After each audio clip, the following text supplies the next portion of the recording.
Hello and welcome to Rantzerker number 11, Let's Play, in which we invite Soreta Yuki to play with us.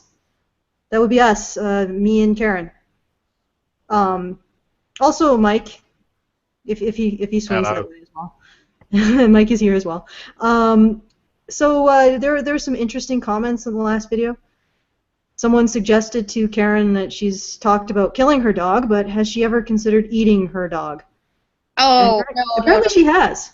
no. She didn't talk to me about that how she knows I've considered killing my dog. No, she talked to me about how she knows that.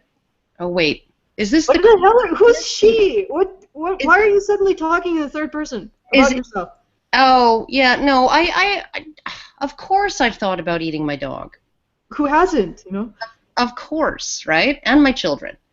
Yeah. Apparently, her boyfriend suggested eating her kid, her son as well. And I added to that suggestion that maybe she could try sort of a turd Duncan thing where she stuffs the boy into her son. So I guess it would be a boy doggin. Yeah. No, it'd be like putting putting sausage meat into a turkey. Mm-hmm. Yeah. Yeah. That's something that could work. Does it have to be pudding? Oh, with more hair. Sort of With- like a hairsuit pudding. With, Well, no. What are you saying, Mike? Pudding? Something about pudding? Oh, she said pudding, and it sounded like pudding to me, so I'm just thinking of all of this in a pudding. oh, yeah. Well, Which is that would something work we too. do in England. We put offal in puddings, don't ask. Oh, yeah, no. Like the whole plum pudding thing? Or blood Steak and pudding? kidney pudding is the famous one. Oh.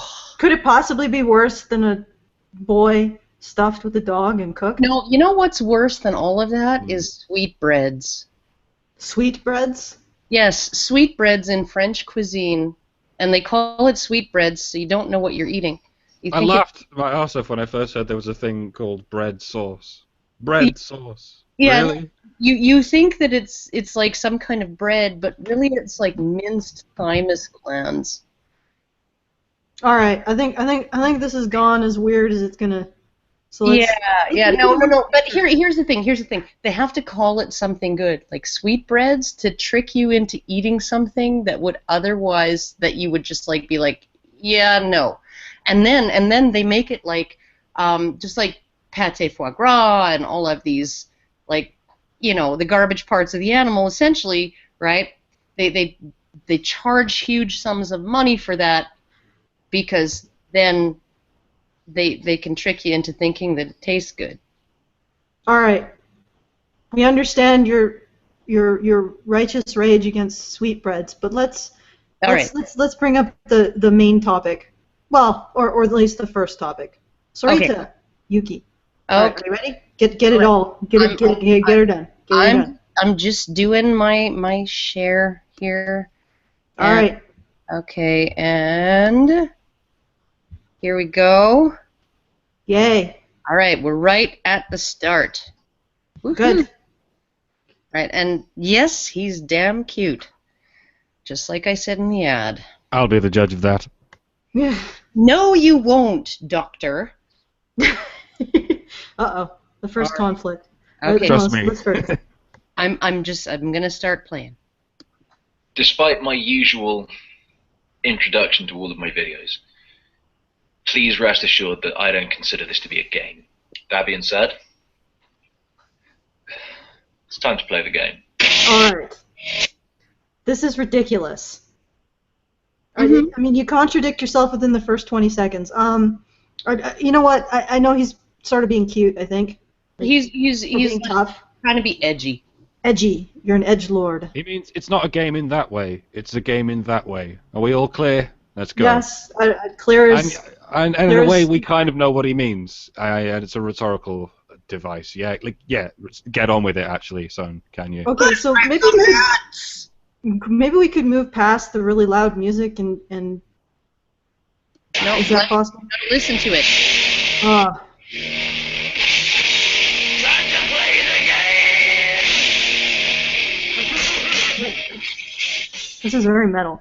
Earlier this year, I filmed a video in which I said that there was a war kind of a cultural war, and that war will play itself out in like a lot of different ways. But one of the ways it was definitely going to play itself out was going to be YouTube, and it was going to be between those who describe themselves as feminists and those who describe themselves as men's rights activists. Okay.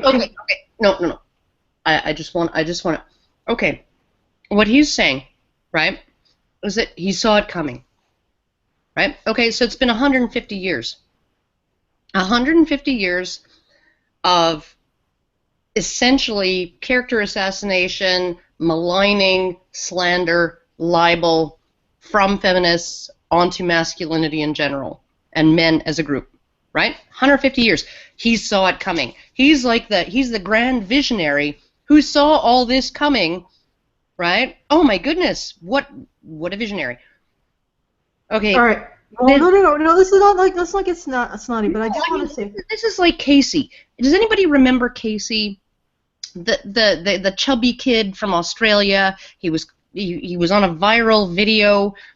He'd been bullied and bullied and bullied all through school. He was completely socially isolated by all of these other kids who had been bullying him for years. And then there was this one time when somebody happened to be filming with their cell phones where some frickin' pissant little fuck kept punching him and punching him and taunting him and taunting him just like every other day for the last fucking 5 years. And this kid, Casey, picked this other kid up, lifted him up like a wrestler, and fucking slammed him down on the ground. Right?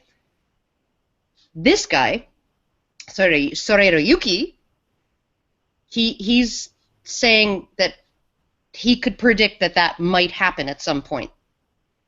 Wow. After decades of abuse and slander and maligning and false accusations against men, masculinity, maleness, all of it, right? Manhood, all of that.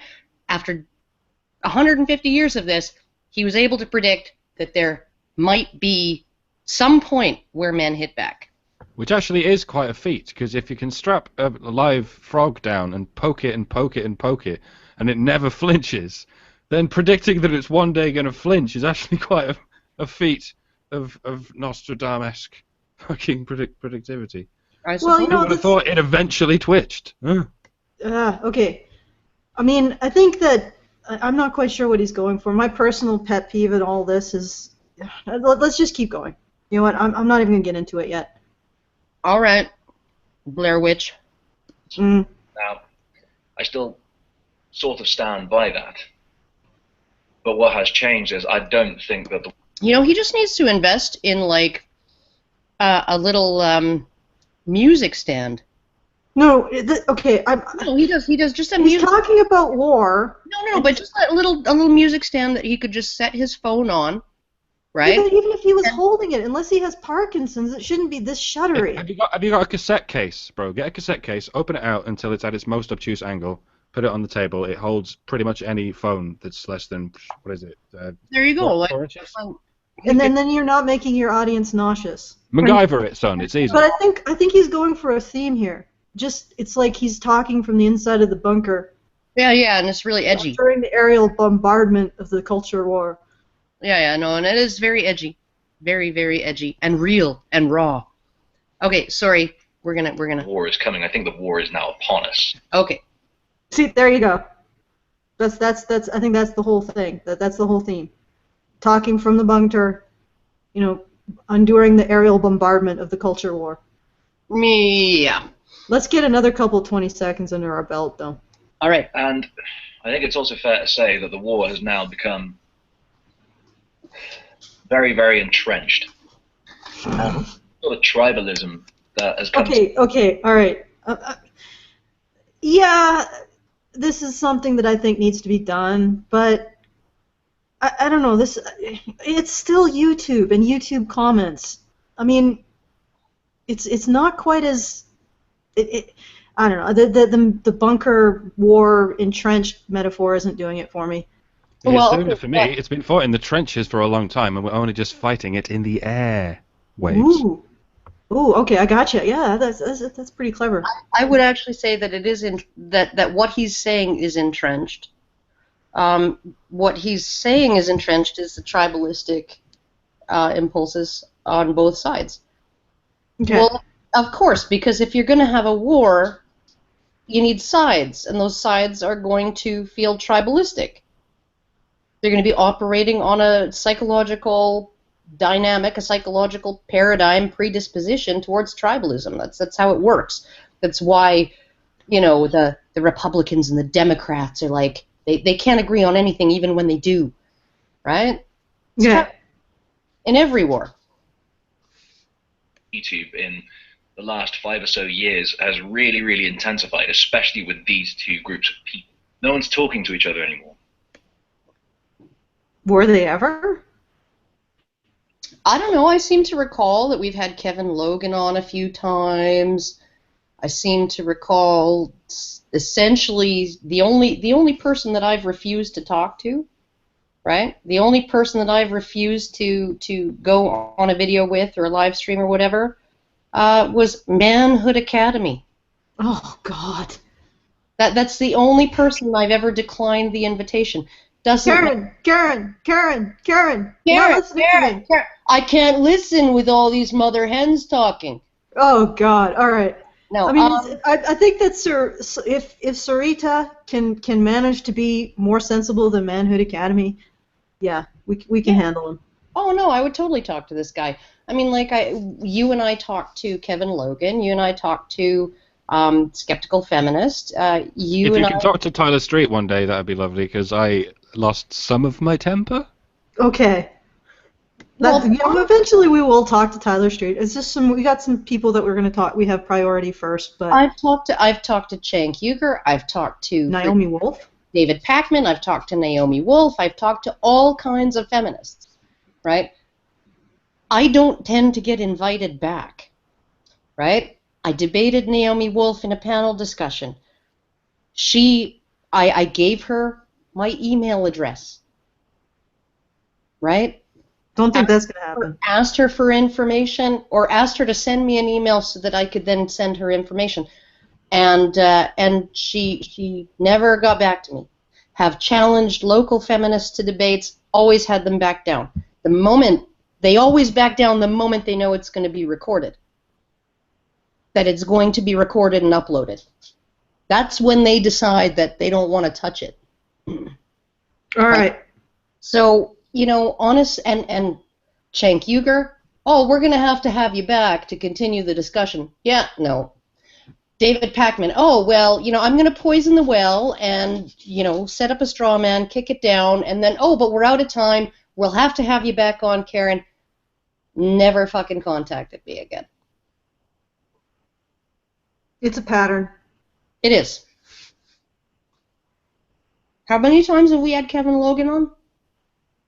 3, I think. 5. Yeah, 3. 5. Yeah. Oh, 5. It was 2 with you, 2 with Karen, and then 1 with Theron. It's 5 in total. 5. I didn't remember. All well, right. He just did a live stream with Sargon today. And he's done one with Sargon before, as far as I know. Right? I mean, like, it's not like our side doesn't want to talk. I just think that doesn't matter because one side doesn't want to listen.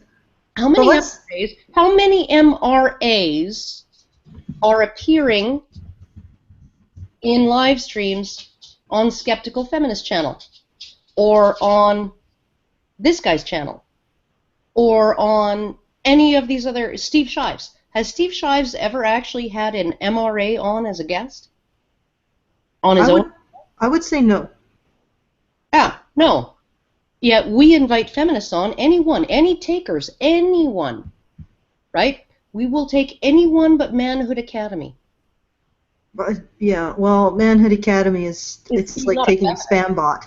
He's a guy who, like, seriously, a psychologist could make a career out of him, right? We don't have him on, but we'll have any feminist come on, no problem, right? On our show. And give them a platform on our show. V. Monroe does this. Lots of fucking, you know, Skeptor, right? All of these people who are attached to the manosphere, who are attached to, you know, and who are anti-feminist, they want to have feminists on. They want to have feminists come on and talk with them on their channels, right? When did I ever get an invitation to go on a feminist YouTube channel, right? I don't know. You'd probably be the authority on that. Well, I mean, I suppose you could say David Pakman and Cenk Uygur, but they're not feminist channels. They're not about feminism. Supposedly. Okay, but let's get a little further in here. All right. We're all talking past each other, and nothing's being solved. Regardless of whether or not you're a men's rights activist or a feminist, none of the problems that we perceive are being actually tackled or addressed. We keep drawing lines in the sand and daring the other side to cross. I don't know what he means, like none of the problems are being tackled or addressed. There's lots of problems that get addressed all the time. My channel is now basically the story of me tackling, like, it's more than 60, it's going on 70 or something, of me responding to arguments by sometimes feminists opposed, but always social justice types. And I'm yet to see a channel that's got 60 or 70 odd different men's rights channels, you know, addressed by a feminist. They do the same thing all the time. They don't name names. They don't give links. They just say, this is what men's rights activists are like. Believe me, because I say so. They're all awful, etc. It's not like we're both committing the same fucking offense here. Well, and on top of that too, right? Like, okay, so he's saying none of these problems, whether they're problems feminists have identified or problems MRAs have identified, are being tackled. Well, no, I'm sorry. We've had 40 years of rape reform law tackling problems that are important to feminists, right? We have legislation being proposed at the federal level in the United States to tackle a problem that is considered important by feminists, right? We have all kinds of changes in policy and due process and enforcement at the, you know, from the ground, from the boots on the ground, beat cop level, all the way up to judges, right? To tackle problems that are important to feminists. We have more money. We have freaking the stupid bitch premier of Ontario pledging even more money for domestic violence services for women this last year, right? And a big public awareness campaign targeting female victims and trying to get bystanders to intervene, right? $80 million fucking dollar campaign or something like that that's pledged from the Ontario government to tackle a problem that feminists consider important. So I don't know where he's coming from that these problems aren't being solved. Is this his view? Oh, because there's still one man on the planet who has raped a woman, right? No, he's saying that we are the problem. Therefore, this problem hasn't been tackled. It hasn't been solved yet. As long as there's one woman who's been a victim of rape, the problem hasn't been solved. No, I think he's essentially saying that the fact we exist and even oppose feminist arguments is a problem. I get the sense, maybe I'm completely wrong. He doesn't really want to talk to us to see our point of view. He wants to try to figure out how to make us think his point of view. That's the sense I get. I mean, Soreta can correct me if I'm wrong. I don't think you're wrong. I think we're all like that. Well, the title of his video isn't Feminists and Men's Rights Activists, It's Time We Talked. The title of his video is Men's Rights Activists, It's Time We Talked. Apparently, you don't need to talk to feminists. Well, but he is a feminist. There you All go. right, let's go. Let's move on here, folks. I don't know about any of you, but I'm getting heartily sick of it. Every argument we have just keeps getting muddier and keeps getting more bitter. You know, I want to let him know the term muddy is often just a synonym for nuanced. Okay.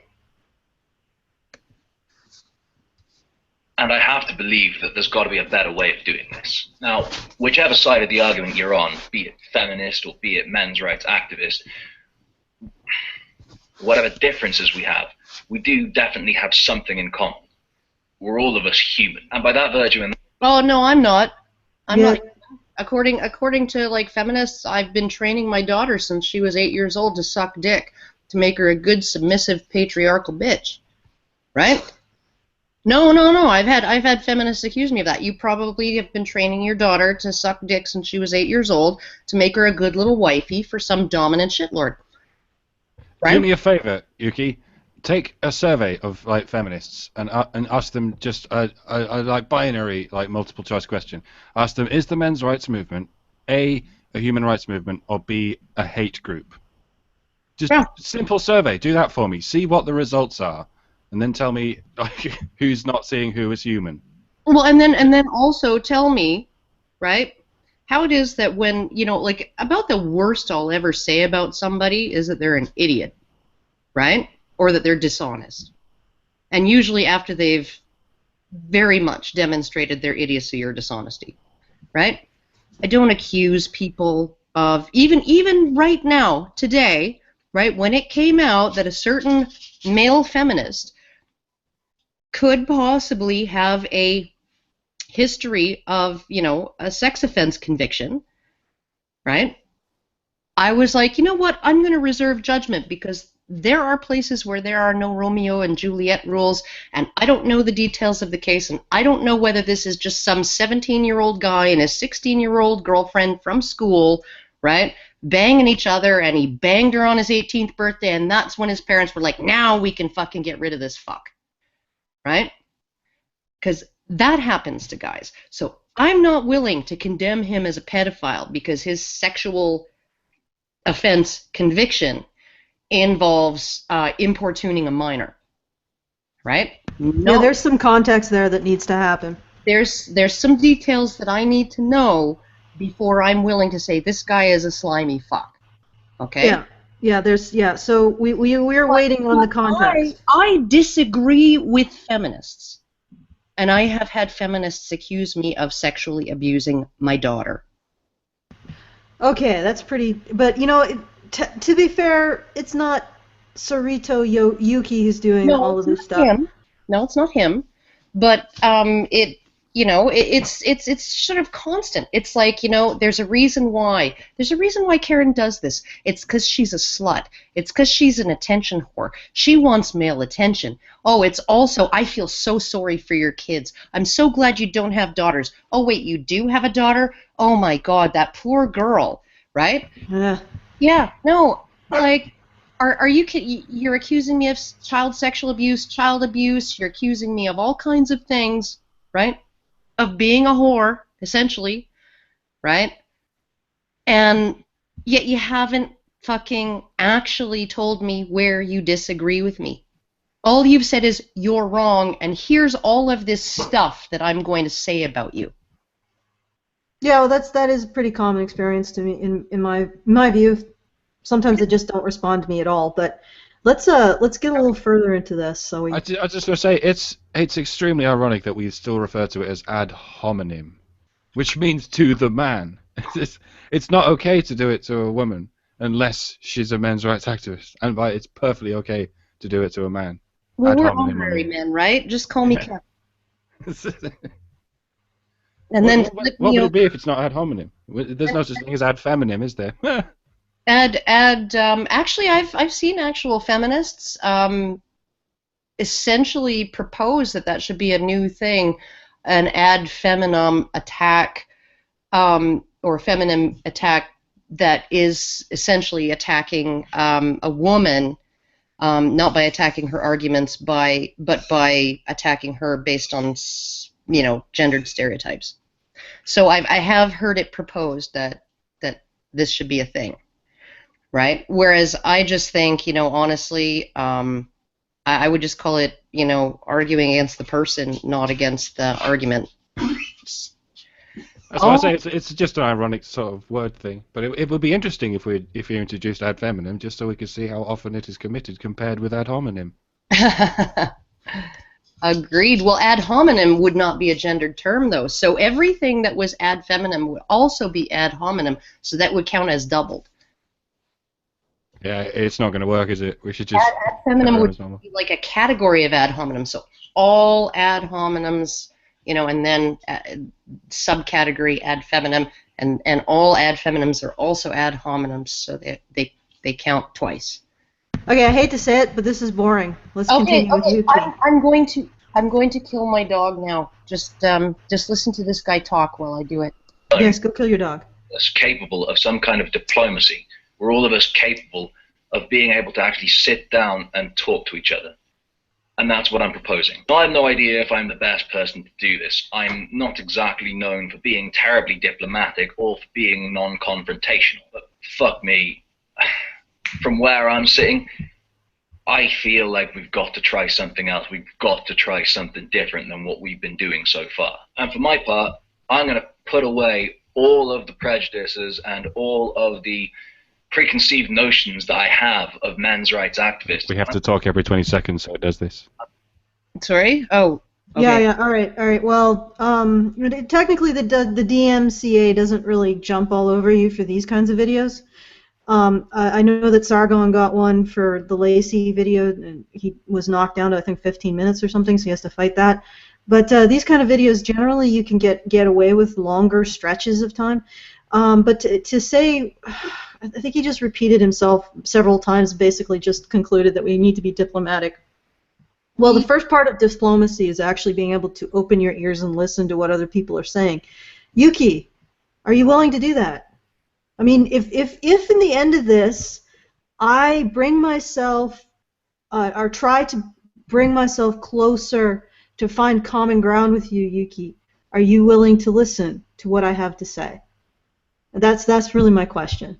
Is this going to actually happen?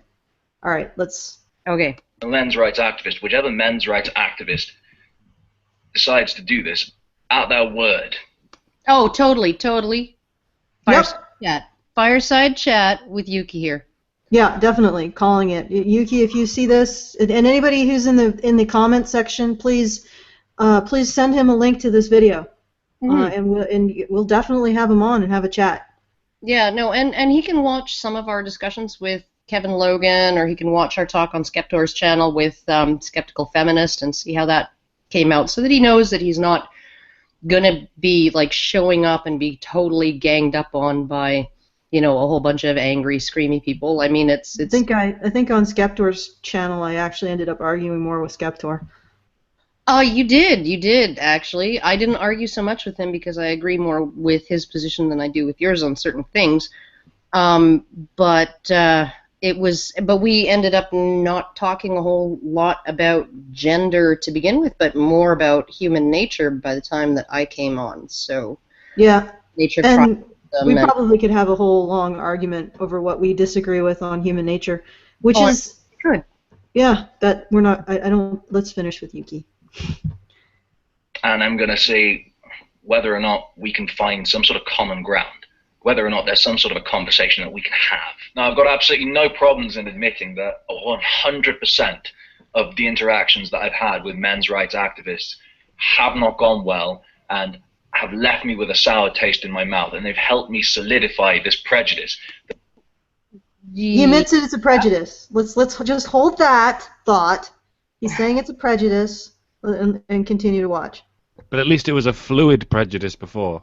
Well, I don't see how he would think that it would be any different on the other side. He's talking about, at the start of the video, he's talking about tribalism and the tendency of people who consider themselves in opposing positions behaving in tribalistic ways, and so of course he's defending a position, and his encounters with the other side are going to leave him with a bad taste in his mouth, just like I was kind of taken aback when that feminist accused me of teaching my daughter how to perform fellatio when she was 8 years old, right? Jesus! To make her a proper sex slave, right?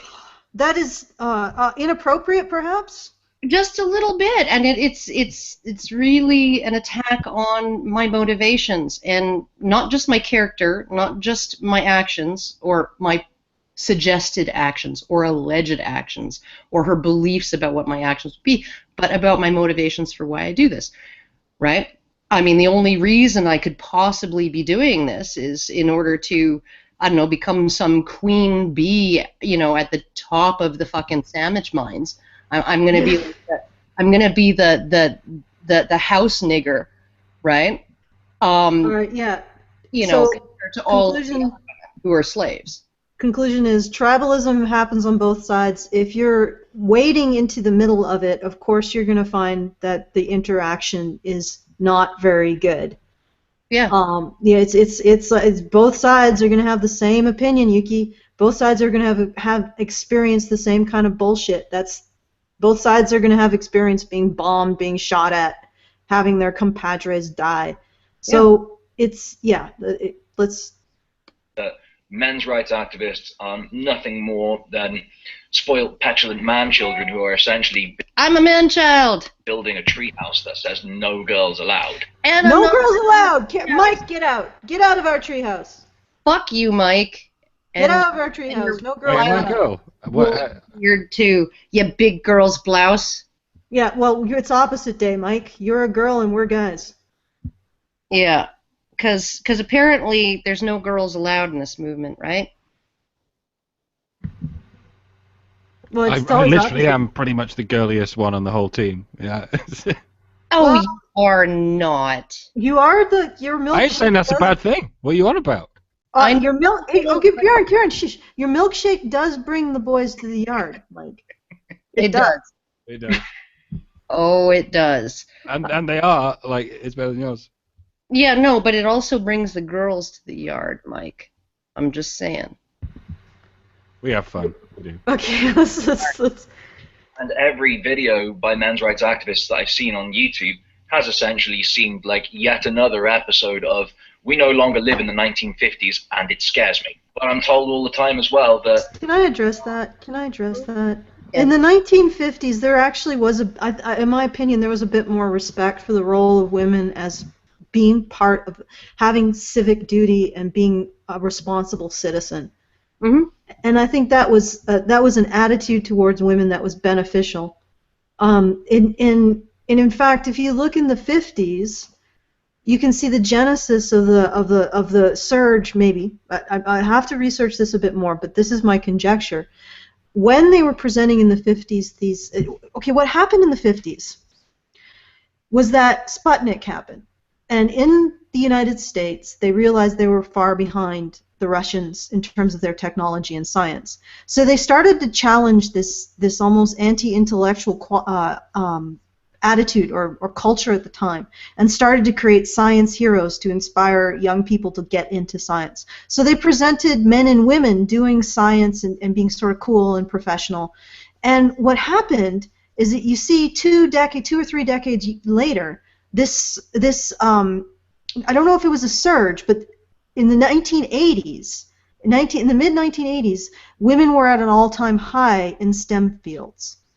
And if you think about the timing, those women would have had to start to go into school, to start to go into like middle school, high school, university, when the 50s and in the 60s, in the late 50s and in the 60s, they started to present this idea of STEM fields being cool and being professional, and also present this idea that it's almost like a civic duty to beat the Russians, to go into and become a scientist.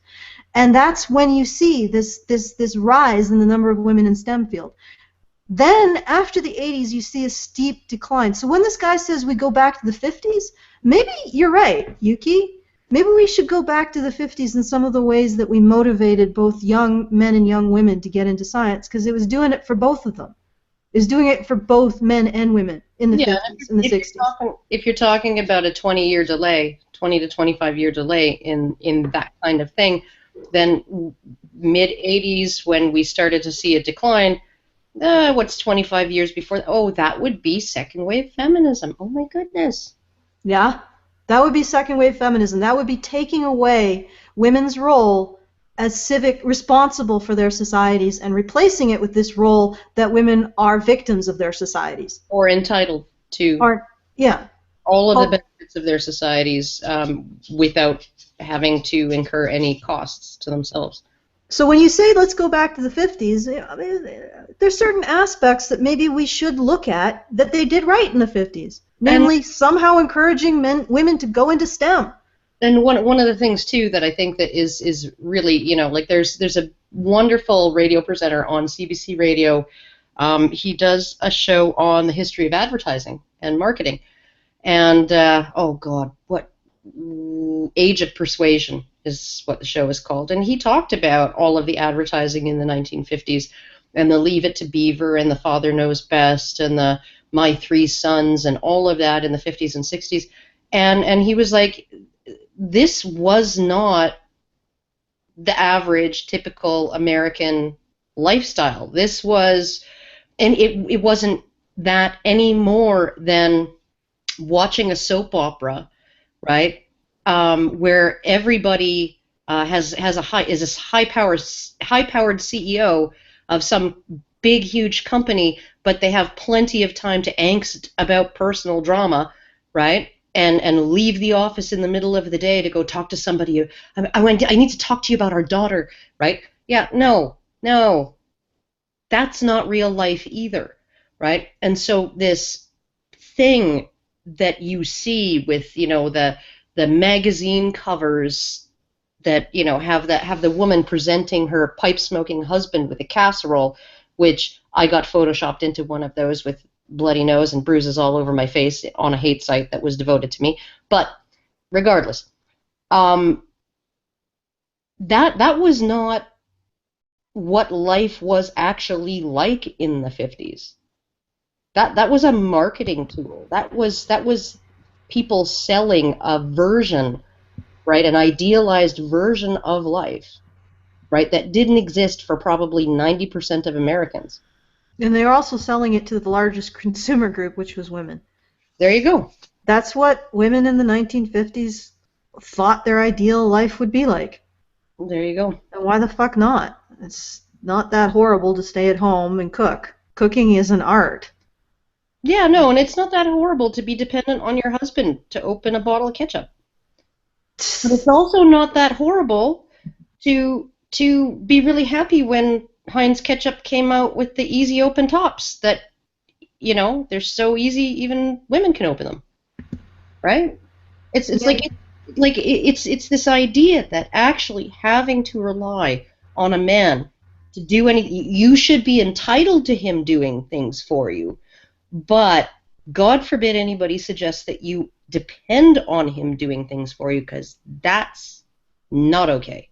I don't even understand the double think. Like, oh, it's fucked up. All right, let's. They like to frame this like it's a war on women, but the same people often frame it like what about the 1950s and what have you? Like if it sounds to you like it's a war on women on our side, then do you think it sounds to us like you're waging a war on 100 years ago, or a war on 65 years ago? Are you waging a war on the past? And how many of you are now going, of course we're waging a war on the past. That's a progressive thing to do. Is it? Is it constantly waging a war on the past? Yeah. Is that what you're doing? And it's not even a past that existed. Yeah. And now this is in the past, so let us move into the future.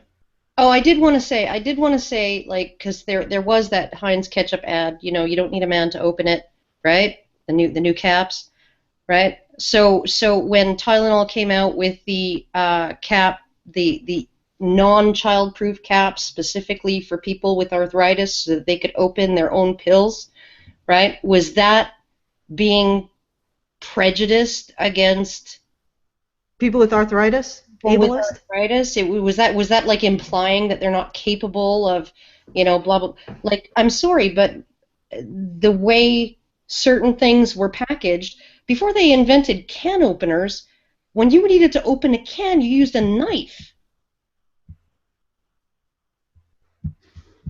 Yes. That wasn't something women would hand their husband the can and he would open it. You know, so he was the one who got cut knuckles. Okay, let's like, fuck.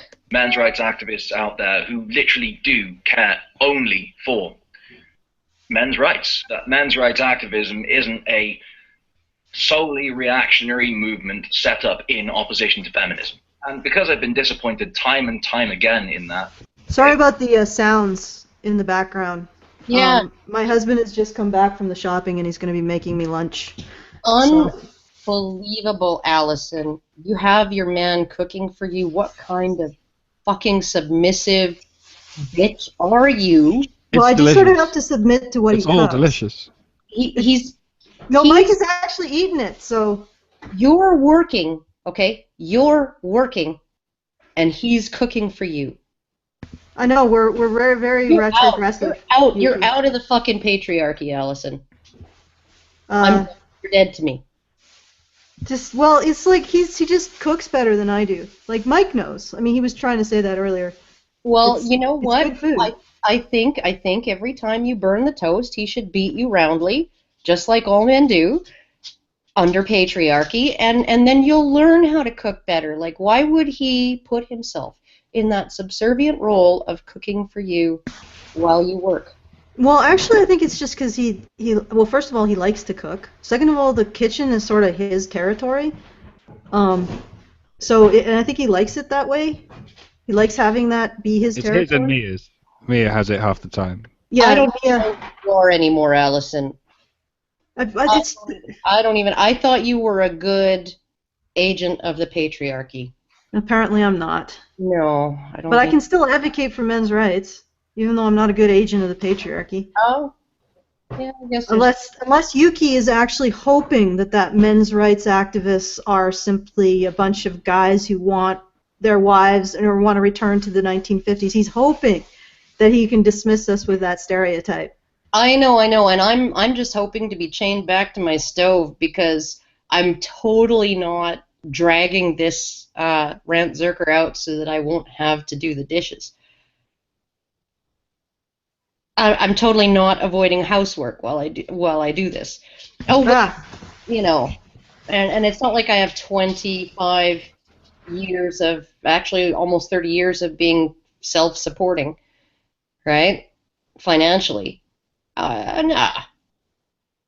That never happened. So.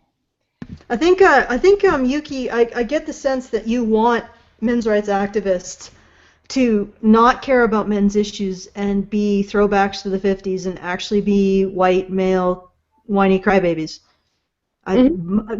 Correct me if I'm wrong. You can correct me if I'm wrong. You can correct me by actually taking our invitation to address what we have to say, like me and Karen have to say about men's rights issues on a fireside chat. I mean, I think that would definitely show me.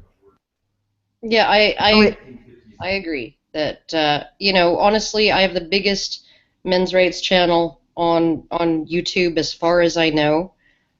Still, at least until Sargon identifies himself as a men's rights activist, which I don't think he ever will. And I'm not a whiny man, baby. And I'm not by definition. I'm not just trying to hold on to my male privilege, and I really don't want to go back to the 1950s because there would have been a lot of sex that I missed out on that I really enjoyed through the entire course of my life since I was 15 years old. I am a whiny man, maybe. I'm all the things you want me to be. I got a neck beard and the glasses and the stupid hat. And yeah, I wouldn't mind going back to the 50s. I saw Back to the Future. It looks fun. It kind of does. You know, there was an innocence in the 50s that things weren't so jaded. I mean, as long as I can come back to 1985 or 2015, it's the perfect year to do this bit, Suki. See what I'm doing? Yeah, no internet in the 1960s. So I can't go back there, Doctor. I just can't. Okay. All right, moving on. Let's get to the next station. The men's rights activist movement. And I have been wholeheartedly guilty of being one of those people who just draws a line in the sand and dares you to cross it. But I don't think that we can carry on this way, and I don't want to carry on this way, and I'm hoping that one of you out there who is a men's rights activist feels the same way and feels like there is something worthy to be had in a conversation. I'm hoping that one of you who is a men's rights activist out there thinks that there is some common ground that we can find. So simply, let's find it. I'm not looking for any kind of a debate. I'm not looking to pwn. What did he just say? He says, I'm not looking for any kind of debate. I'm not looking to pwn anyone. Well, okay, but that's because you can't. What sort of otherworldly word are you using for debate, sir? I don't understand. What do you do instead of debate? Is my first question. If I'm allowed to ask that question, maybe without being accused of debating you. It's a negotiation. He's looking for a mediation and negotiation between the two sides. Honestly, if he actually was successful in negotiating a peace between, say, himself and somebody who's, prominent in the MRM, his side will disown him.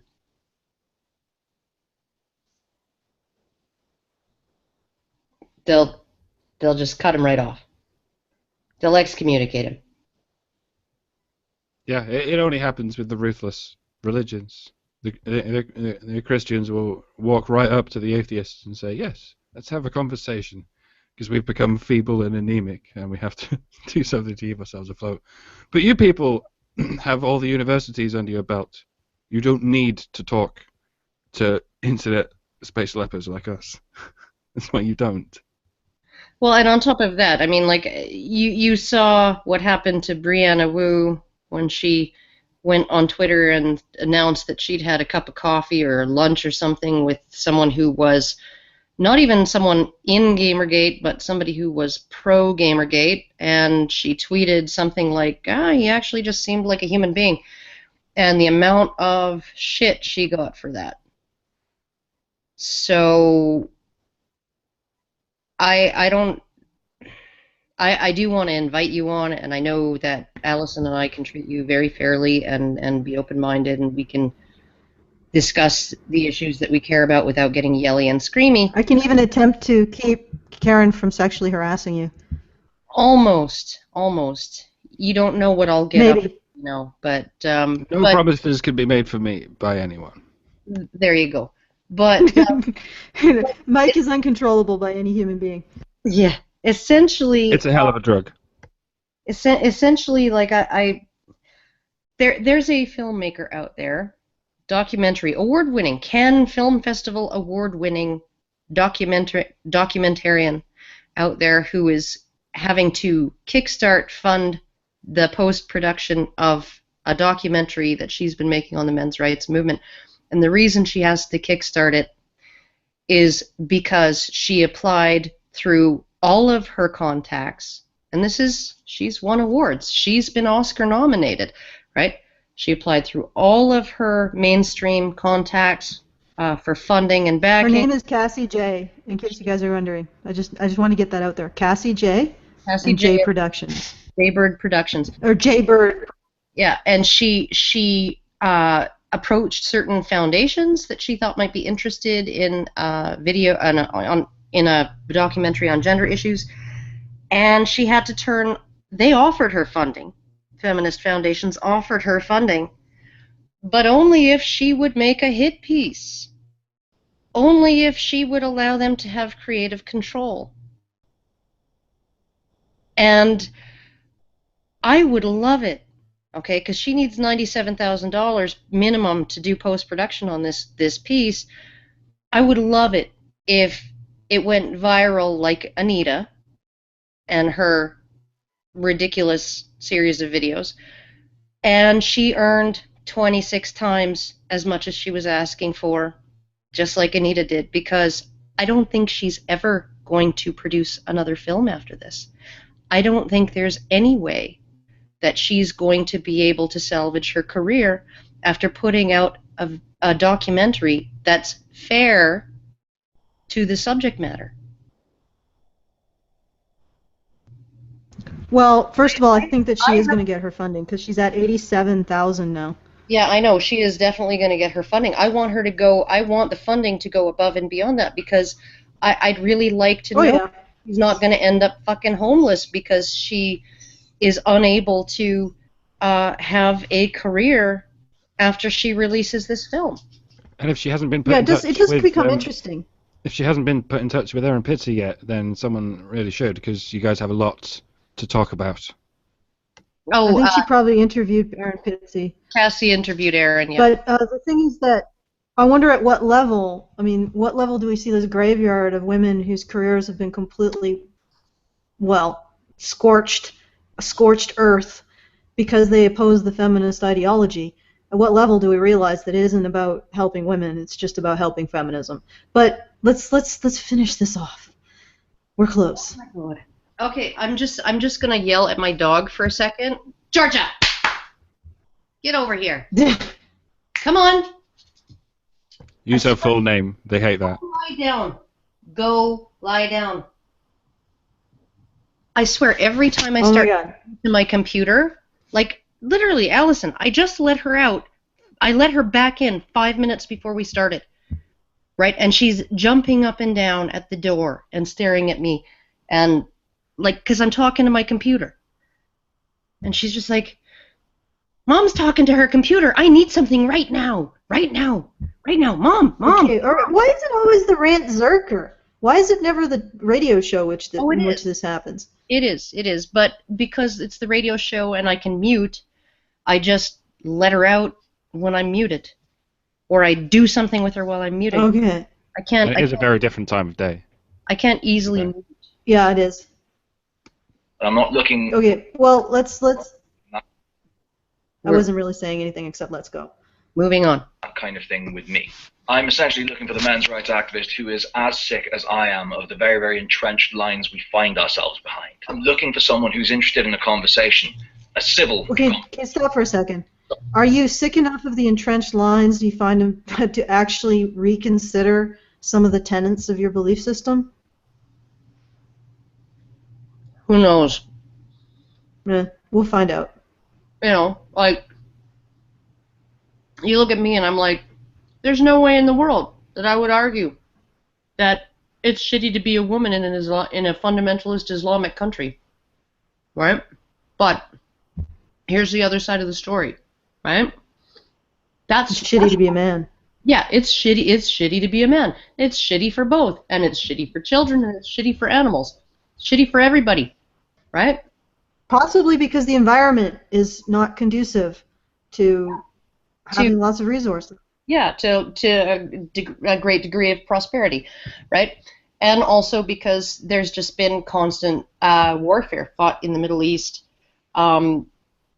including proxy wars, you know, involving the U.S. and the Soviet Union and all of that, right? So essentially, they've not just been their own battleground, but they've been superpowers, the world's superpowers. They've been their battleground, right? Decimates like entire swaths of infrastructure and you know, and destroys social safety nets. Very few people know that 40 years ago, 50 years ago in Afghanistan, you know, 40% of the doctors were women. It was a very progressive country for an Islamic nation. Right? And then you got 30 years of proxy warfare fought on their soil, and look what happens. Right? So, you know... they prioritize protecting the women. Well, and they prioritize protecting the women and their territory. And so it is essentially... we have this desire to only look at one side of the coin and only measure one half of the equation, right? Women are unequal to men. Well, how do you know? Have you measured the situation for men? Well, no, but women are unequal to them because women suffer violence. Well, so do men at 3 times the rates. Well, but women are still unequal because, and violence against women is a global gender violence epidemic because it happens in every single country. Well, it happens more to men in every single country, right? So why is this a women's issue? And on and on and on you go, right? That you have people who are arguing on the feminist side that these issues, these problems are specific to women. They are special woman problems, right? Even when they happen more often to men. Even when they happen more brutally to men, right? Oh, yeah, a woman, she got beaten for not wearing a burqa. Well, you know, talk to the 100 boys who were stoned to death in Iraq for having emo haircuts and how they feel about dress codes, right? You know, you're not looking at the situation for men, so how do you fucking know? You only want to look at the woman. You only want to look at the situation for her. All right, we're moving on. Yeah. Someone who's willing to leave all their preconceptions and all of their prejudices about feminism at the door. I'm looking for someone who is essentially willing to start from a completely clean slate, because that is exactly what I'm offering. So instead of... Well, okay, you know, no. You're not going to be able to get any MRA to start from a completely clean slate, and you will not be able to start from a completely clean slate. You have a worldview. You have a matrix in your mind of how you believe the world works. You need it. You absolutely need to have it there in order to be functional without being a drooling retard. Okay? You cannot operate in the world. You cannot negotiate your experience of the world and function within it without having a matrix of beliefs and assumptions and presumptions and, you know, stereotypes, categorizations for things, right? You're not going to be a blank slate. You're not going to be a clean. You're not going to come to this like an erased chalkboard. You're not. Neither is anyone else. Get over it.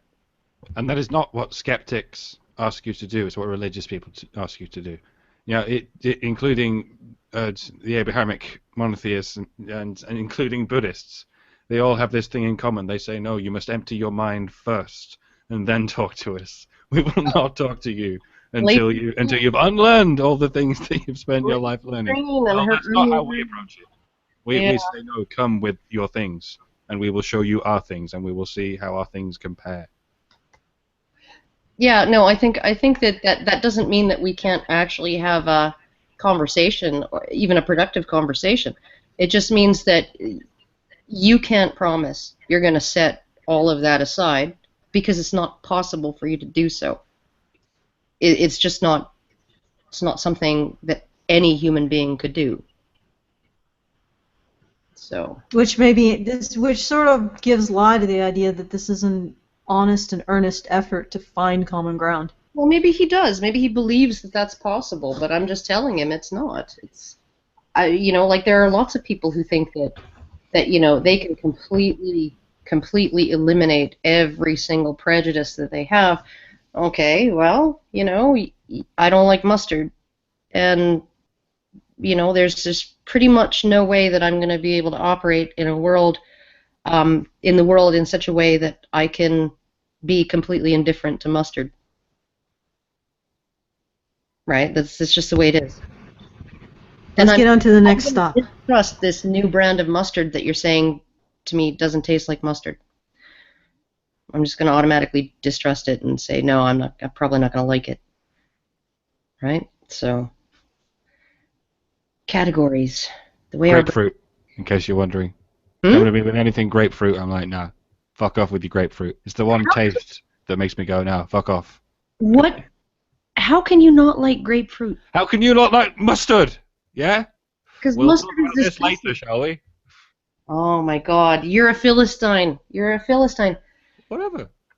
Greyhounds are the shiznit. Okay, let's move on.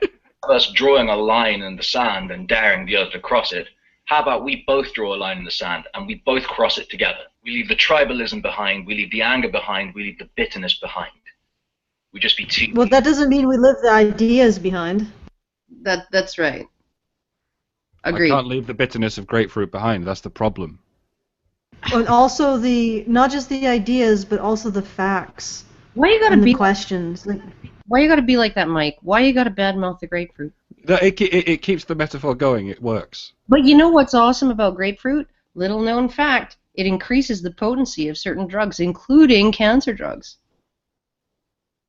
Well, you can prove anything with facts. It's true, actually. They now, with cancer patients, all the smart doctors are like, yeah, no, when you take your interferon, you need to eat grapefruit because we won't have to spend so much money on interferon because the grapefruit will increase the potency of the drug. I'm sure mustard has some kind of medical application Does in there not. somewhere. Not I'm sure there's something. Not an edible one, only in the form of hot mustard poultices placed on wounds, right? But you wouldn't consider putting in your mouth because we're not fucking savages here. We don't eat that stuff. And I realize there's such a thing as mustard gas and no such thing as grapefruit gas, but that's still not the point. We're talking about flavors. I'm never going to like the flavor of grapefruit, and you're never going to like the flavor of mustard. All right. Okay, we're moving on. That's the way it is. We completely bored Alison. Either that or we're hungry. So we're going to move on. To talk. I'm proposing a series of videos where we talk to each other, where we get across exactly what we think, why we think it, and what we can do to find any kind of common ground between the two of us. So I promise you, that common ground, it does exist. As a sign of good faith, I'll start. While I don't believe that men have it as tough as women do in society, I do accept. Okay, all right. Oh, no, you know what? I'll address this at the end. So he doesn't believe that women have it, or men have it as tough as women in society. Let's, because I feel like I've already found the common ground, and I found it like in 2013, or actually even before then, like 2011. And I would like to extend the offer to meet with him on that common ground, but maybe we should just get through the whole thing first. Okay. Set of challenges and problems, and I don't think that those unique set of challenges and problems can necessarily be solved by feminism. Furthermore, I definitely think that there is room for a men's movement. I'd go further to say that I think it's necessary. Consider that me reaching across the table with an open hand. For everyone else watching this video, I would like you to do a couple of things for me. First of all, I would like you to tell as many people as you can about this video. Get as many people as you can watching it. I think the more it's out there, the more chance of this actually happening. And second of all, if you have the ability to, please mirror it and share it. Finally, if you are the men's rights activist I've described in this video, please get in touch. Well, but he described men's rights activists as whiny man babies who don't let girls in their treehouse, so I'm not that guy. Let's finish this. It's like 10 seconds left. You said you believe that men don't have it as bad as women in society, and you said earlier that you'd like us to come to this argument with a blank slate. Are you prepared to relinquish that argument for the sake of the blank slate, sir, and consider that it might not be true? There you go. Okay, 10 seconds. I will be more than happy to begin the conversation with you, and I hope to hear from you soon. All that's left to say is, until the next time, I invite you all to play the game. Okay, here I go. All right, let's see your lovely icon now, Karen. My lovely icon. Stop sharing. Oh my God! Don't. There you go. All right. I didn't hear that. I think you just dropped out when you said what. You're always nagging me, Alison. Always nagging. Yeah. Like a typical woman. The fuck? To the moon, Alison. One of these days, right? All right. People complain that there hasn't been enough rage in this one, which is funny because they also complain that I'm too hysterical or some shit. Oh, I'm just putting that out there. They I think they get upset when you really yell. But sometimes the bridge is already burned, and here this was an attempt to build a bridge, so we're not, it would be foolish to get ragey at an attempt to build a bridge. Occasionally we encounter people who are in the business of burning bridges, and we're not going to pull up punches on those people now, are we? Yeah, no. It doesn't. This guy doesn't deserve the rage. I think Karen would really like to do things to him other than argue politics. So there's that to consider. He's cute and everything, but at the same time, I don't think that I would be able to accept that I have it worse than my boyfriend who's on his 8th day of work in a row, more than 8-hour days, all of them, and to crunch the deadline, and just kind of is the guy who gives me the ability to do this, which I really enjoy. It brings in money, but I also really, really enjoy it.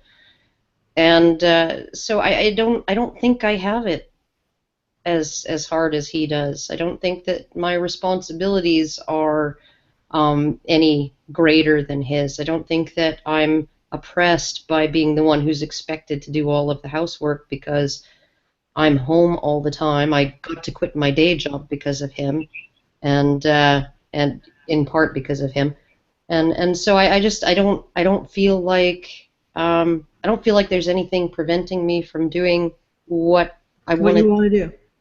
And there's only things that are facilitating me doing what I want to do. And I just, like, I've never Well, if I can... gotten this whole, I've never gotten this thing, you know, like, it's the consciousness raising sessions, right? That, oh God, who was it? There was a sister of a militant feminist in the second wave who wrote, there was an article on her book or her memoirs or whatever on the Other McCain, which is I think it's a conservative website. I'm not sure. Pretty sure, but not 100% positive. And she described these consciousness raising sessions that her sister would invite her to, that were essentially like, you know, you gather in a circle and you hold hands and you listen to how you're a victim and you listen to how you're oppressed and you listen to people saying it until you've internalized the message, right? And she was just like, that was just like a cult to me. That's all that it felt like, was a cult. And I got out of there like right away. And well, it's not just a cult. Like, if I may, offer the olive branch of a common ground to Mr. Yuki. I also am concerned about women's issues, as I believe that Mr. Yuki is concerned about women's issues. I have a concern for that. I don't have a greater concern for women's issues than I do for men's, but I believe that's a common ground we can find, and I find that a lot of men's rights activists also have a concern for women's issues. They do. Mm-hmm. And I think that's a common ground we can find. We both have, me and Mr. Yuki both have a concern for things that harm women. You can ask as many men's rights advocates if you like, are you also a women's rights advocate? And I would predict that most of them, like the vast majority of them, will say, yes, I am. Yeah. Yeah. Not something you can say for feminists, by the way. Most of them will only say half of that declaration. Yeah. So we can all come to the common ground that we want to deal with stuff that we identify that hurts women. Now, here's the thing. Here's where the discussion comes in, I suppose, or maybe Yuki will say, "Well, this is a debate. This is a debate." But how do we feminism presents a very, very strong gender dichotomy of looking at the world. Instead of women being people who create society, who have a functional presence in society, who are as responsible society, who have a civic duty to society, feminism presents women as being victims of society, and this is a very, very powerful concept in feminism, that women are victims of society because they are women, and they're victims of society and not responsible for society in a way that men aren't victims of society and are responsible for society. So there's a gender dichotomy that feminists present, and I mean, if Mr. Yuki doesn't present this, then maybe we can ask if he actually calls other feminists out on presenting this gender dichotomy. But what's interesting about this gender dichotomy, this gender roles that feminism presents for men and women, that it says that women occupy, is that it is actually harmful to women to strip them of their personhood to focus on their victimhood. And the way you do that, it's a psychological phenomenon known as moral typecasting. When you focus on how someone is a victim, you lose focus on how they act in the greater world. And they themselves learn to lose focus on how they act in the greater world. So as you focus on them being a victim, on being acted upon by others, you lessen the focus on their ability to act, and even their internalized confidence in their ability to act. So the question really becomes, at what level, like, as you have said, Yuki, you've said that women are more likely to be victims than men. But what is the amount of evidence? And this is a harmful, if this is not true, it is a harmful position to take for women. You're teaching them to refocus on how they're acted upon rather than how they can act in the greater world. So at what level, and here's the common ground, because we both agree that it's bad to hurt women. And I've identified a way that potentially, Yuki, you could be hurting women by presenting them as acted upon instead of actors, which in turn removes their personal agency, removes their personhood to focus on their victimhood. Now, what level, at what point, at what amount of evidence would it take for you to question whether or not women are victims because they're victims? Like, what amount of evidence would ever get you to question that assertion that you've made?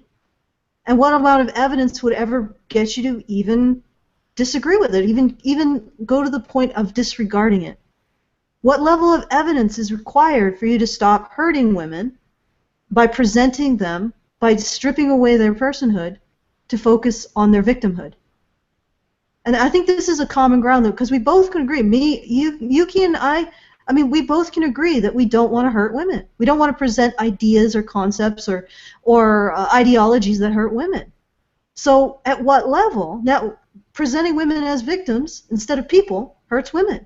So what point? And I guess the justification that Yuki will say is that by hurting women, he overall helps them. So there's an immediate destruction to women. There's an immediate, Karen put it as spanking women in order to make sure that they don't get hurt. Like you would spank a woman to keep her from touching a hot stove. So Yuki is saying, yeah, I'm entitled to spank women in order to keep them from touching hot stoves because there's some other danger out there that I'm preventing them from being subject to because by spanking them. I'm sure this is what he's saying by advocating this idea that women are victims or primarily defined by victims in a way that men aren't. He's spanking women to prevent them from touching a hot stove. Only if he acknowledges that that removing someone's moral agency and focusing entirely on their moral patency is a harm, right? Is a net harm. I mean, like it's a net harm if you want women to achieve anything. If you want to narrow that wage gap.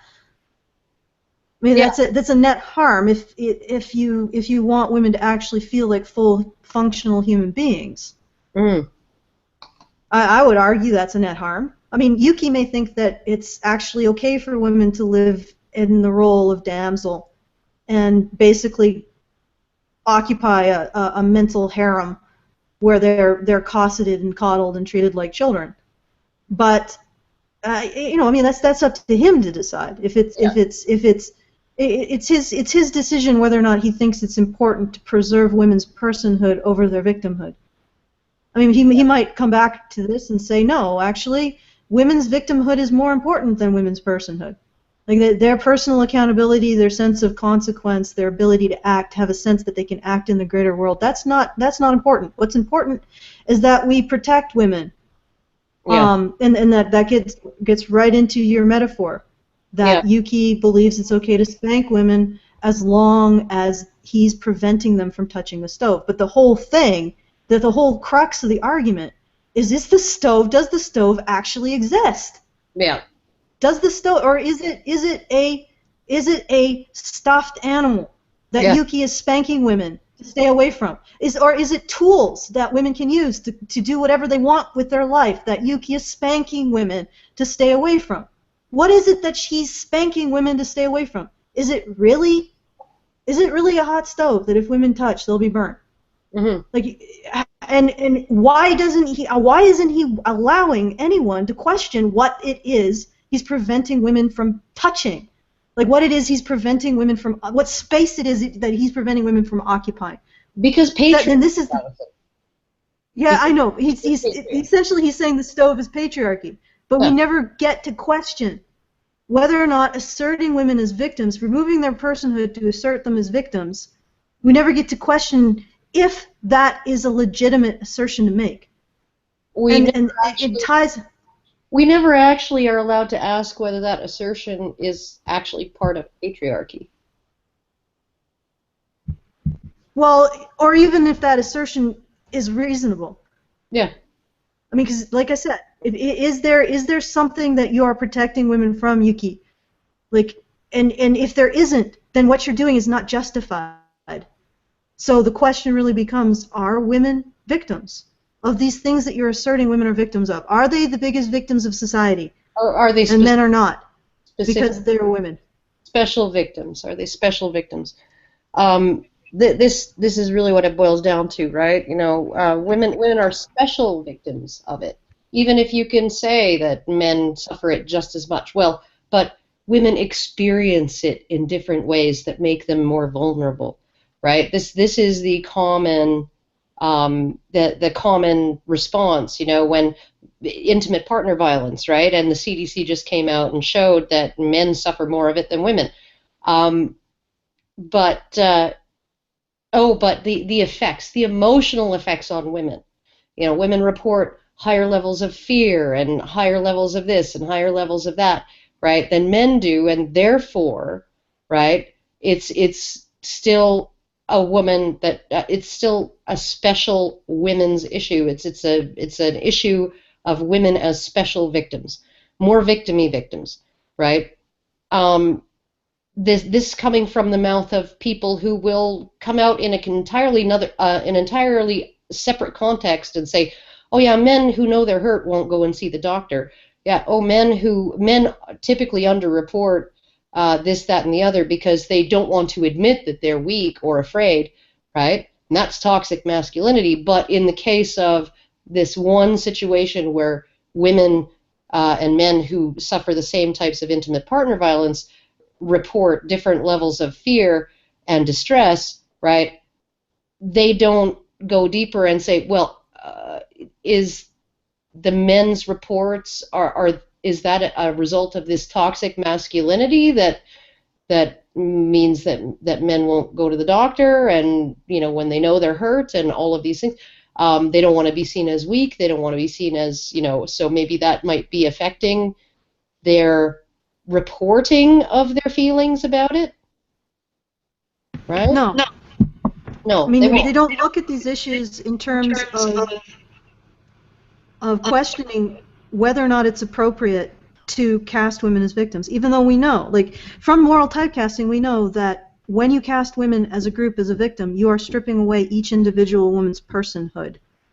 From moral typecasting, if you consider personhood to be composed of your sense of moral agency, your sense of efficacy in the world, your sense of being able to have impact on the world, when you emphasize women as victims because they're women, you strip away their personhood, their personal autonomy. So this is a harm that's being done to women in the name of certain ideologies. Now, we need to ask ourselves, because it is possible that women really are victims because they're women. But at what point, what level of evidence that women aren't victims because they're women will you stop actively harming women? And why don't you ever think, you know what, do no harm? Our first directive is to do no harm. If this is a harmful action that we're taking towards women, and it is, if stripping away women's personhood to focus on their victimhood is harmful to women, and it is, maybe we should be really careful when we present women as victims and really think about it and look at the context and accept the idea that there may be counter evidence in the world that women are not victims. And it's like this is I think the common ground we can have with Yuki, because we all agree that it's not good to hurt women. So let's talk about that common ground of when it's not appropriate to present women as victims, which is entirely common ground with men's rights, because men's rights is about talking about men's vulnerabilities, giving the context to women's victimhood, That's the common ground. Yeah. We both don't want to hurt women. If making women out to be victims when they're not hurts women, then the obvious answer to that, the obvious place we need to look at to make sure we're not hurting women when we present them as victims, is how situations affect men. What is the situation for men? What is the context to women's victimhood? What is happening to men in terms of domestic violence, in terms of rape, in terms of suicide, in terms of other aspects, potential aspects of victimhood? What's happening to men here? Yeah. You know, and this is the common ground. This is the epicenter of the common ground between men's rights and feminism. And if Yuki wants to step into this common ground, he's welcome to. And he can do it with men's rights activists who he doesn't seem to have a visceral, or doesn't really acknowledge exist, me and Karen. Yeah. May and may not have a visceral disgust towards, because we're whiny man babies. I don't know. There's still that whole thing about like me cooking and eating my dog, and also me like sexually abusing my daughter. So, according. Well, it's a little bit like sort of saying why you're hitting your dog. Well, like it's nothing like saying why you're hitting your dog, because we all know that dogs are a completely different species from humans. The reason you occasionally have to, give a dog that kind of treatment is because they can't understand it without being part of a pack. But it's not like saying why are you spanking a woman because she's going towards a hot stove, because they're the same species, exactly the same. Well, they're supposed to both be adults. Yes. If you come up with an excuse, if I say why you're hitting your dog and you come up with an excuse like because there's a poltergeist that only dogs can see, well, that's the wrong reason. And in that case, I'm going to say you're hitting your dog for the wrong reason. And if you say you're spanking a woman to stay away from the stove because of a patrigeist, then I'm going to say, okay, there's no such thing as a patrigeist that only women can see. Only you can see this fucking poltergeist. But you need consciousness raising stuff to be able to see it. Yeah. And your consciousness raising has not. It's like at zero. Well, it's like it's like the analogy I used, and I know Karen was like, I don't know if I don't agree with that analogy, is that literally we're coming across men. Well, you know what? Let's go with the spanking analogy. Karen, Yuki is basically spanking you and me by denying our personhood, or saying that we are more defined by being victims than people. Yeah, by saying that we are more victims of society than we are agents in society. Yeah. He's spanking us. Mm-hmm. I don't like that. I don't like that. If he wants to spank me, oh God, I opened that door. Like I can totally deal with that, but there's gonna have to be some other stuff going on there, and the door's gonna have to be closed, and when we come out at the end of it, everything needs to just go back to normal. Yeah, well, I mean, like, okay, I walked into that one. I admit that. I did walk into that one. But it's like, earlier today I was talking on the Games Journalism Network, and I realized as I was talking, the reason people ask me, well, how did you get into men's rights? And I usually list off a bunch of steps that took me to men's rights, why my mother gave me Princess at the Window, what forums I went to, what I researched, and I realized there's actually a part of the story that I never really talked about until today on Games Journal Network. And that is my motivation for why I ended, because there's lots of girls who become radicalized, and somebody gives them, like, they're like, you know what, why don't you take a look at these facts, and reconsider your position, and they just end up burning the book. But I actually looked at that book, and I realized I've never looked at my motivations for doing so, for looking at the situation for men. And for the first time, I actually expressed them this morning. This is what it is. It's really simple. The role of a soldier suits me better than the role of a damsel. The role of somebody going out there and trying to protect other people, going out into the world and trying to be strong for someone else, and trying to support them, that suits me better than the role of the damsel. And the reason why I rejected feminism is because they wanted to take me to take on a role that I just did not jive with.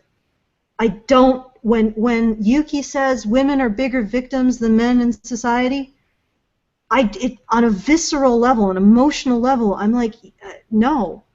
I do not resonate with that. I don't resonate with the role of victim. And that's not to say that I think men should be in the role of victim.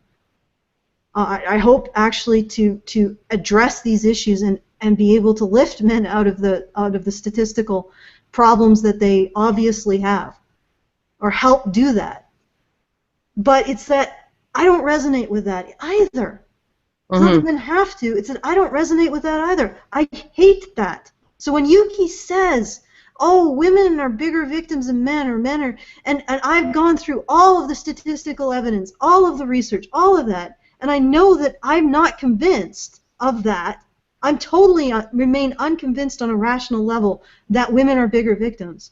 When he says that, it just makes me flinch. It makes me like, oh, I can't stand it.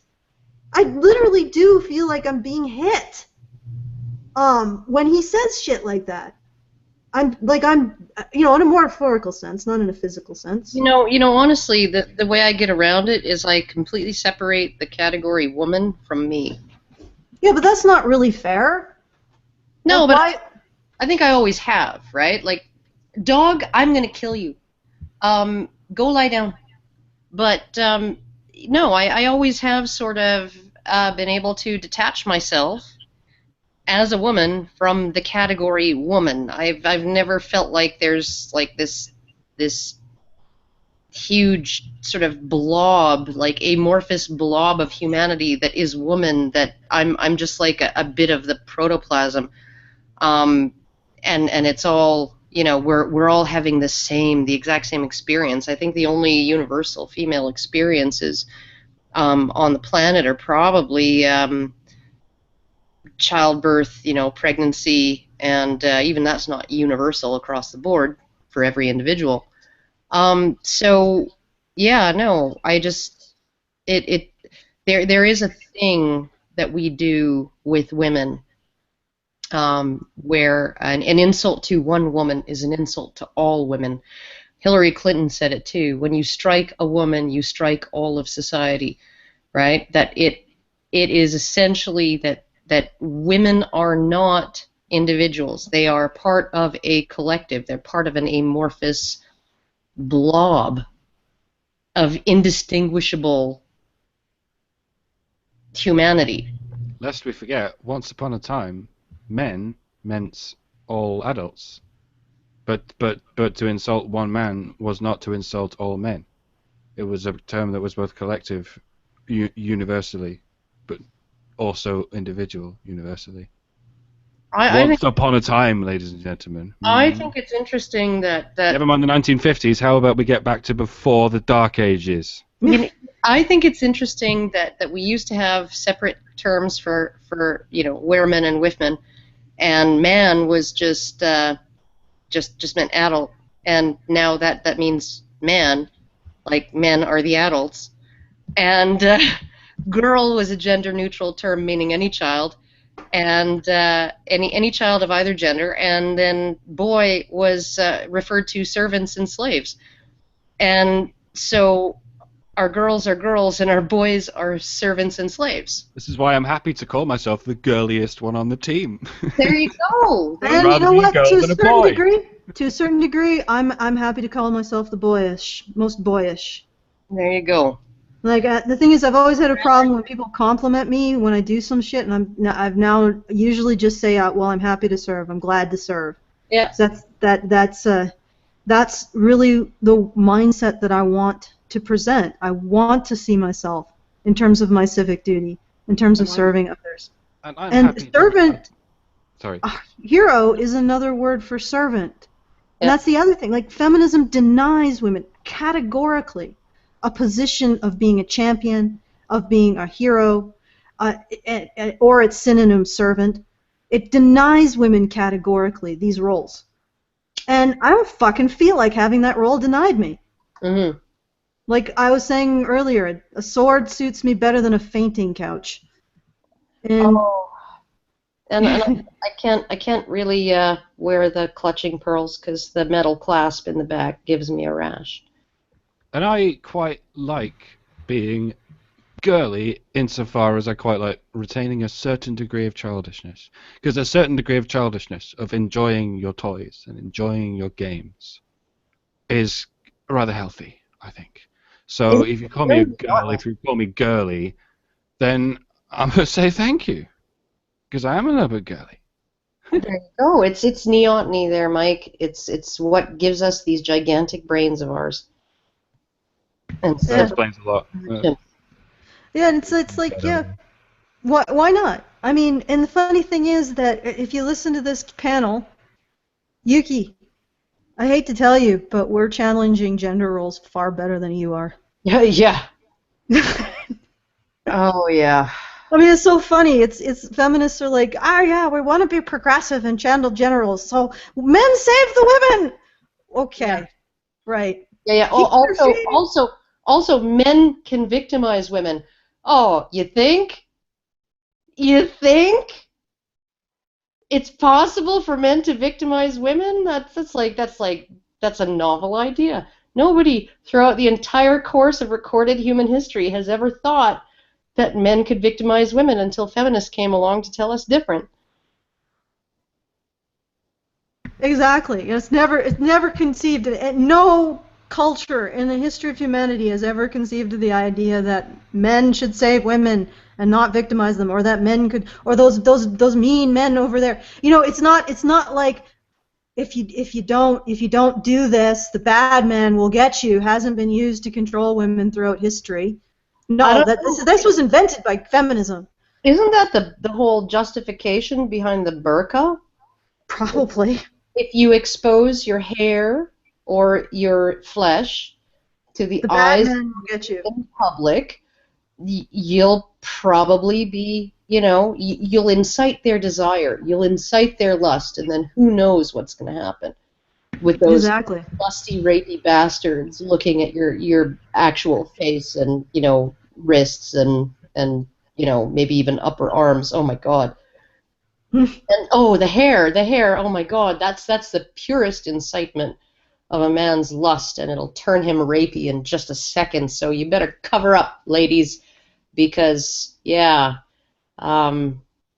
better just conform to this really strict thing, because who knows what those bad men are gonna do if they see you. It's just ridiculous. All right, I think this hasn't been the ragiest of the Rantzerkers, and that might upset some, and it might titillate others. We did talk about spanking, so you had that. And dog eating. Yeah, and I had more things on the agenda, but I don't think we're going to get to them. Because I want to fucking eat my sushi that my husband brought me. Oh, he brought you sushi? Yeah, and then he ate a bit of wasabi, and then he was like, oh my God, this is the hottest wasabi ever. And I couldn't go over and like rub his shoulders and be like, you'll get through this, because I had to talk to you guys. Oh, the poor guy. Yeah. Well, he got over it, but it is pretty hot wasabi. I've eaten this fucking wasabi. It's like nuclear. All right. Nuclear wasabi.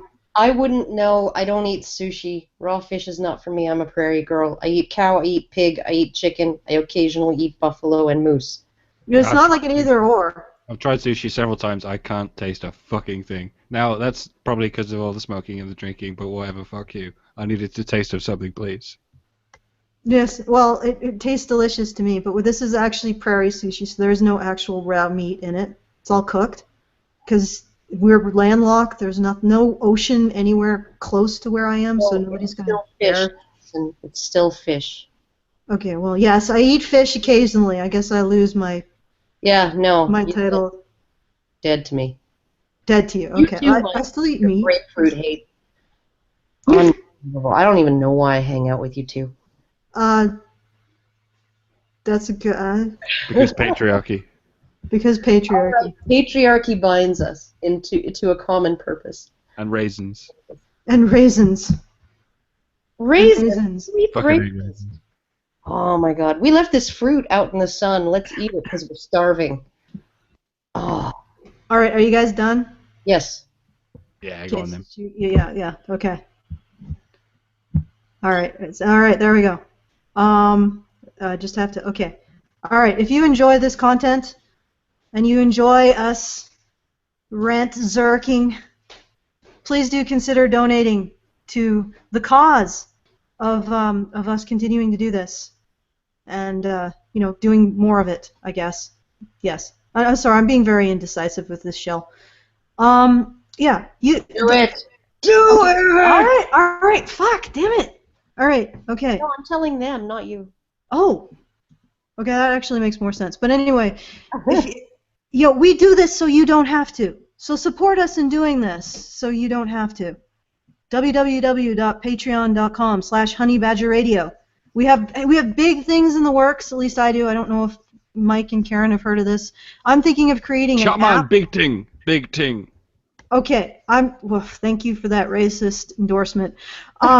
I'm thinking of creating an app to help people. Like you can put it on your phone and it'll help you talk to these social justice warriors and have immediate like references and maybe some debate tactical knowledge, so that you can go out there and engage with them and feel supported, and also, you know, have something to help you out with their various antics and shenanigans. So that's something that I would like to do in the future, and other stuff. So yeah, every little bit, www.patreon.com/honeybadgerradio makes that happen. And by the way, grapefruits are disgusting.